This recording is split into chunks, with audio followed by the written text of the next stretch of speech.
ঘোষণা কৰাৰ পিছত এতিয়াও নটিফিকেশ্যন ওলোৱা নাই।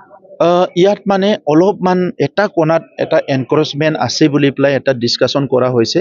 এইখিনি আইডেণ্টিফাই কৰিছে আমাৰ ডিপাৰ্টমেণ্টে। তো তাত বিভিন্ন মানুহ নতুন মানুহ সদায় আহি থাকে, কৰবা কোনোবাই ইনষ্টিগেট কৰে, কিবা কৰে, এই গোটেই ফৰেষ্টটো এটা নাটক কৰি পেলাইছে। তো সেইকাৰণে আমি সেইটো চাই আছোঁ যাতে কোনো অসুবিধা নোহোৱাকৈ এইটো সোনকালে কামটো হৈ যায় আৰু একদম ফিউচাৰৰ কাৰণে সেইটো পাৰ্মানেণ্ট হৈ যায়। যিসকল স্যাৰ বেদখলকাৰী তেখেতসকল যেতিয়া বনকৰ্মী এটাত বাধা দিবলৈ যায়, কিন্তু তেখেতসকলে এগৰাকী ইএমৰ নাম কৈ আচলতে অভিযোগ হোৱাৰ কথা উল্লেখ কৰিছে। চাওক, তেখেতসকলক বহুতকে কি কৰে, কোনোবাই ইনষ্টিগেট কৰে।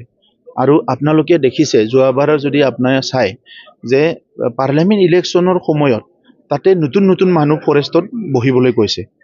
তো যেতিয়া তাতে ফৰেষ্টে বাধা দিছে তেতিয়া সেইটো পলিটিকেলাইজ কৰিছে যে UPPLৰ মানুহবিলাকে ঘৰ ভাঙিছে, কিবা ভাঙিছে, তেনেকুৱা। কিন্তু তেখেতসকলে এই টাইমটোৱে লৈছে য'ত ইলেকশ্যনত চবেই ব্যস্ত থাকিব, একো ক'ব নোৱাৰিব, নক'ব পলিটিকেল স্বাৰ্থত, তেতিয়া আমি তাতে সোমাই যাই পেলাই জিটি কৰিব পাৰিম। এতিয়া আপোনালোকে সৰলপাৰা উল্টাপানী ফালে যাই পেলাই আপোনালোকেতো সকলো কোকৰাঝাৰৰ সাংবাদিকসকলে জানে তাতে মাটি কাৰ আছেনো। তাতেতো বহুত ডাঙৰ ডাঙৰ মানুহৰ মাটি আছে। আগৰ ৰাজা ৰথী মহাৰথীবিলাকৰ কাৰোবাৰ ফেমিলিৰ নামত, ৱাইফৰ নামত বহুত মাটি আছে এইবিলাক।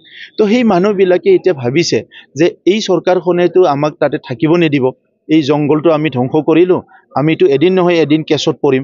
তো সেইকাৰণে তেখেতসকলে সৰু সৰু মানুহবিলাকক ইনষ্টিগেট কৰি থাকে, যাহাতে যায় জংঘল কাটে, জংঘলত থাকে, কিবা কৰে, এইবিলাক তেখেতসকলে কৰি থাকে। আৰু সেইকাৰণে কাৰোবাৰ তেখেতসকলে নাম লয়, যিটো নেকি নামটো নেকি তাত কোনো লিংক নাই বা কোনো ৰিলেভেণ্ট নাছিলে, তেনেকুৱা কৰি পেলাই কথাবিলাক ডাইভাৰ্ট কৰিব বিচাৰে। আৰু এই কথাটো আমি খুব ভালকৈ এতিয়া জানিলোঁ যে ইয়াত এটা ডাঙৰ নাটক চলি আছে এই জংঘলবিলাকক লৈ পেলাই। গতিকে আমাৰ যিটো মিছন আৰু ভিজন এইটো ক্লিয়াৰ। সেইকাৰণে আপোনালোকে পৰৱৰ্তী সময়ত দেখা পাব যে আমি কেনেকৈ সেই অঞ্চলবিলাকত কাম কৰিম।